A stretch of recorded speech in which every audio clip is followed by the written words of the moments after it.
All right, hello, how are you? How do you do? It's about 11:30 a.m. Central Standard Time on Thursday, March 12th.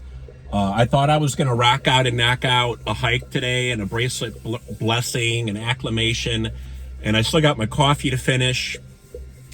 And then Spirit rerouted me. I was going to go to a particular forest preserve, and I'm like, should I really be driving that far today and then that far back with gas prices and everything? So they rerouted me, and they rerouted me right to here. It's kind of a public place, so you may see some traffic, and I may be distracted by people like the people who are looking at me right now, and I get that. They've got a stroller, they've got a kid, and they don't know what I'm doing. But as the weather gets better and things change, there's going to be more people out. There's going to be more people doing their thing, and there's going to be more people taking hikes. So I got to knock these videos out now before there's too many other distractions, or there's too many other people in parking lots, or there's just too much going on. So with that being said, this is another, UAP, UFO update. It's another video that I'm going to record. And I did read it yesterday once. I read it to refresh my memory, and I read it so that I could be a little bit more in tune with what happened. And I journaled it, it looks like, on September 2nd of 2024. And that's right around the time it happened as well. So what I'm going to do is I'm going to read it to you first, and then I'm going to comment on it because it'll refresh my memory a little bit too. It's journaled, there's a drawing, and here we go. So I'm sitting outside on the back deck around 6:15, 6:30 p.m., maybe even 6 o'clock p.m., Central Standard Time. I'm not 100% sure. But it was still plenty light out, even with the clouds, and I was looking west, taking in the early evening as the sun is slowly disappearing earlier and earlier these days. I was in the back, as I said, sitting on a 360-degree swivel chair that we have, okay? Stainless steel, allows you to lean back and allows you to look all around and pivot and move. Great chair, rocks, very comfortable, very sturdy. And I felt the need to turn around and look northwest over the roof of the house because it's a highly visible stretch of sky due to the location of where we live, the chair that I was sitting in, and then the other direction, because there's an adjacent duplex, which is 2 stories, you can't really see in that direction very well. So I'm taking in a different direction of the sky as I pivot the chair, and I'm looking elsewhere. And as I turned around in my chair and looked up to the northeast, I saw a little white or silvery dot right away.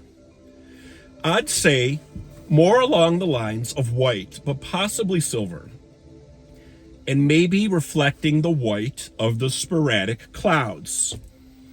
I watched it move around, and I slowly deduced it wasn't a bird or a crane, because I'm really well trained and experienced with things in the sky, okay?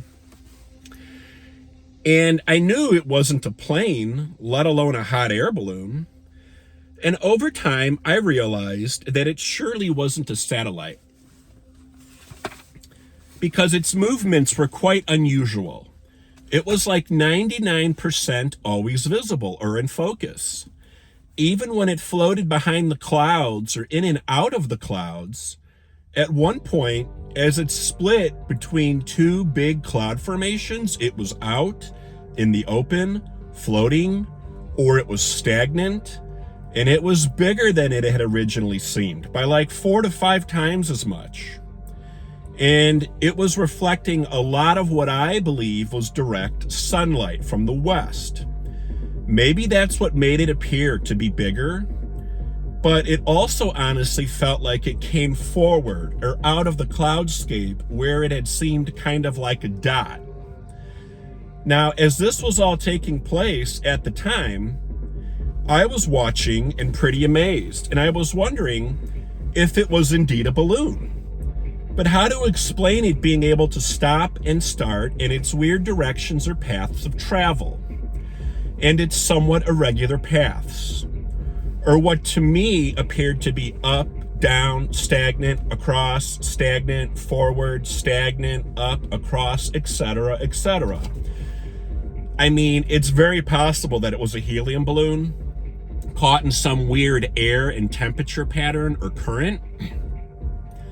But the stagnant stopping, the staying still, the way it traveled across the sky so slowly, let alone it being in and out of the clouds, it was quite unusual. And I had my Beats Wireless Studio 3 headphones on outside. I was listening to music, and I used it to call my roommates. And I was like, hey, come out here right away. I need you to see something. They chose not to answer, and they chose not to come out, and that's fine. But they never believe me when I see these things or when I explain it to them, and they've always written it off as something other because they just can't see it, right? They can't believe it. So I'd have to imagine that this whole experience was close to 10 minutes long. This object just kept crawling along at different speeds, different paths, and what appeared to be altitudes up and down all over, as well as behind, between, in front of stretchy cloud formations. If this was a balloon, would it have been this local and traversable for this long in the cloudy area of the sky, or in areas where it wasn't cloudy? Would it have just come to a stop at times? Would it keep changing paths and directions? I guess anything's possible. It never repeated the same path twice, and aside from the one time when it seemed to be 4 to 5 times bigger, it seemed like it was always the same size and white color. It definitely was 100% round, circular, and a sphere. And at one point, 2 large ravens were flying quite high up in the sky. So this thing was even higher and much higher. And then a mid-sized commercial passenger plane came into view as it was climbing in altitude out of O'Hare, which is about 45 miles away. And the plane was extremely fast and in an upward trajectory and more aggressive than most planes. And this dot was still much higher than both the ravens and the plane. In fact, it was disappearing behind a transparent cloud formation till eventually it was no more, or no longer visible, or behind the more opaque white solid part of the clouds. So after like another 3 to 4 minutes of not seeing anything, I gave up. The show or experience was over. I went inside and casually mentioned it to my roommates, and then I think I talked myself out of it. But I sent myself a text anyway, recapping some quick observations and notes. And I was going to send my clients at the time a text. I was working with a woman who has her own practitioner and her own trade, or she's a practitioner.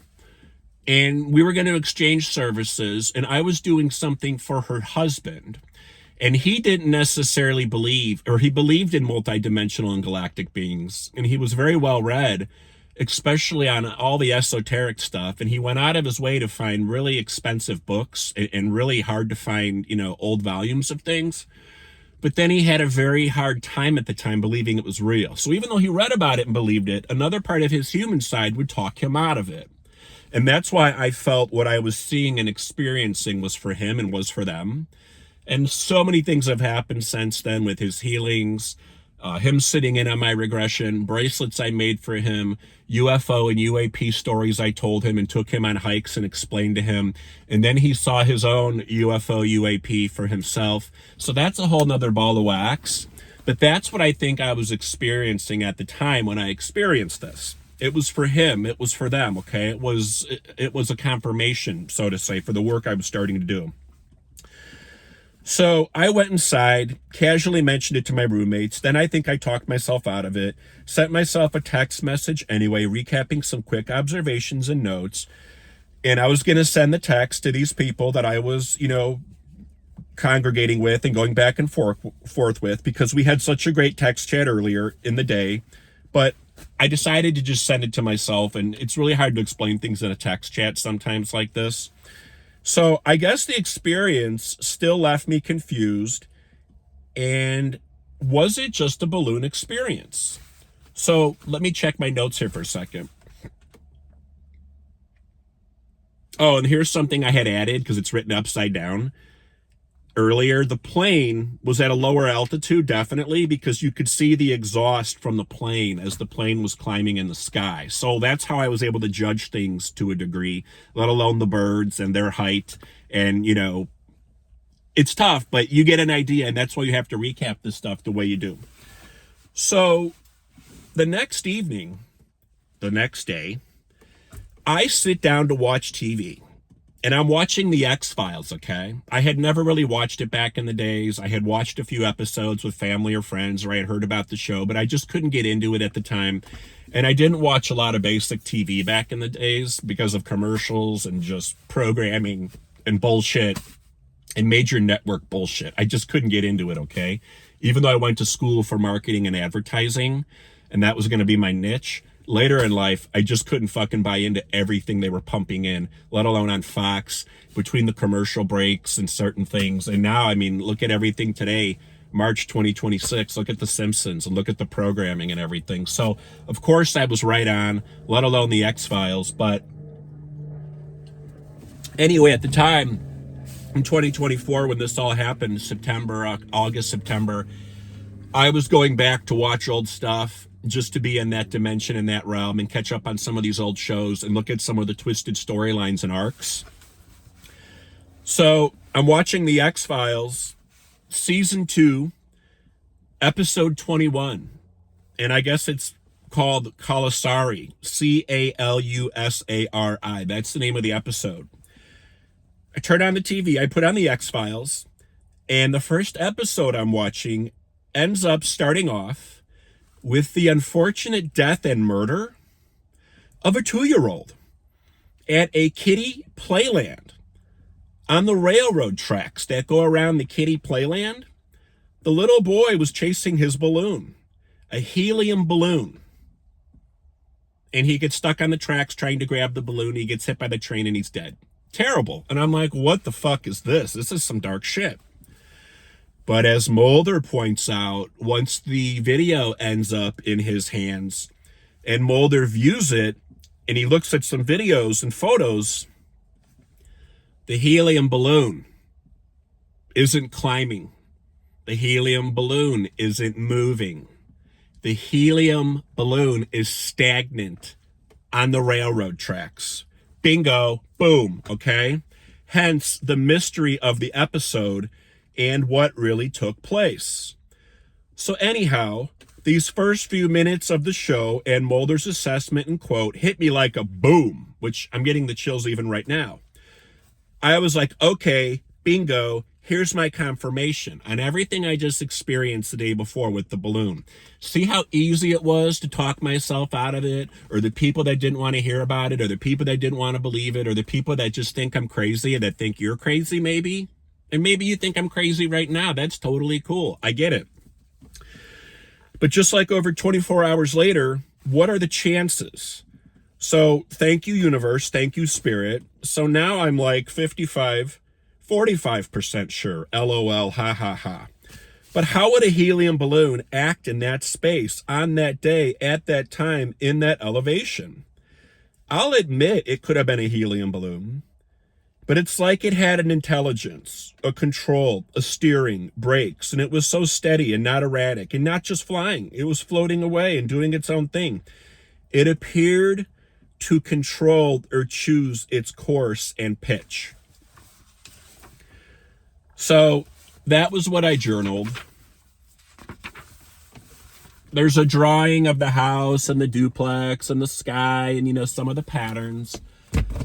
And, you know, this is just another experience, and it was in the beginning stages of putting this process of healing and awakening and activation together for this client / friend.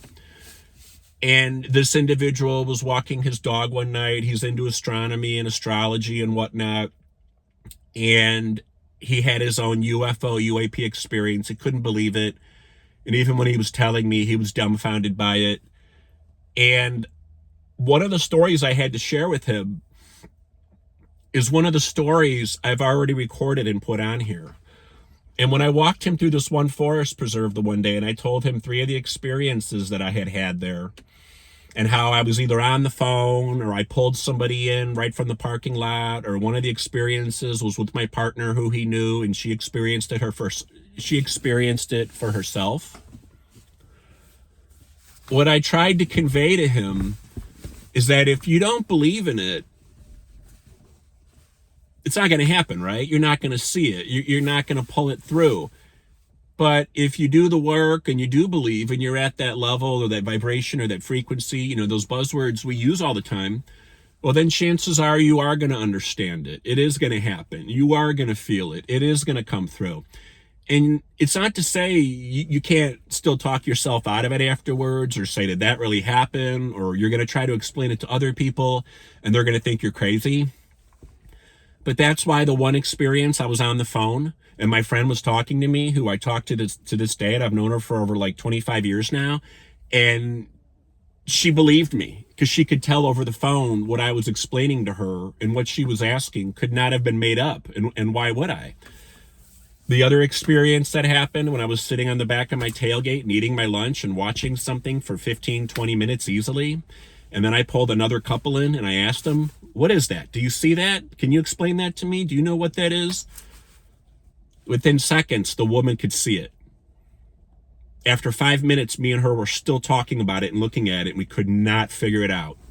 Her partner, who I think was her husband, maybe boyfriend or lover, he thought we were crazy. He couldn't see a single thing. He didn't get it. He thought we were nuts. And then, you know, one of the other experiences, the one time I was with my partner, and that's when we were both experiencing it. And she's clear everything, you know, clear audio, clear visual, clear this, clear that, clear whatever, yada, yada, yada, right? All the clairs, whatever they are.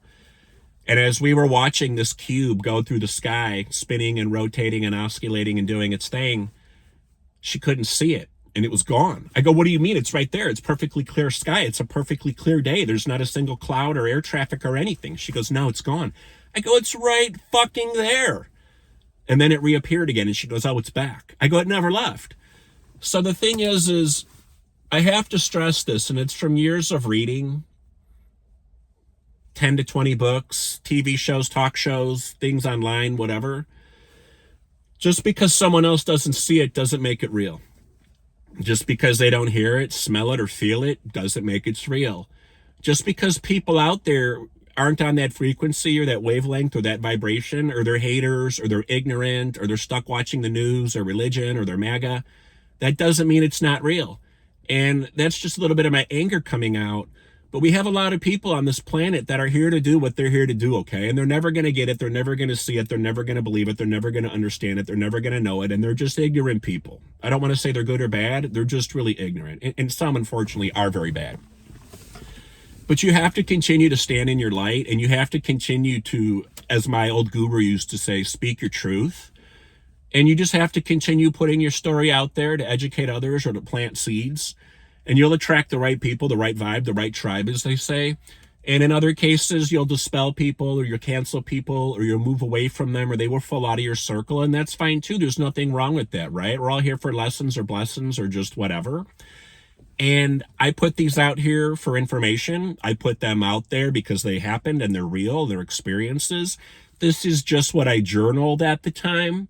If I was sitting with that individual and his wife again and explaining this to them, and we were talking about it, let alone the bracelets I made him, let alone the experiences that he stayed in on with me, let alone his healings and his activations, let alone what's happened for him since then, I'm sure we could talk for hours. But this is just a quick little YouTube thing. This is just something I'm putting out there as my truths. I have more of them that I haven't journaled, and just a few, but then I'll be done with this whole segment, and it's taken me a while. But this was one of the last experiences that just tripped me out, and it was during the day, which was interesting. So I'm going to just leave it at that. I'm going to leave it at the 20-minute mark. That was the experience.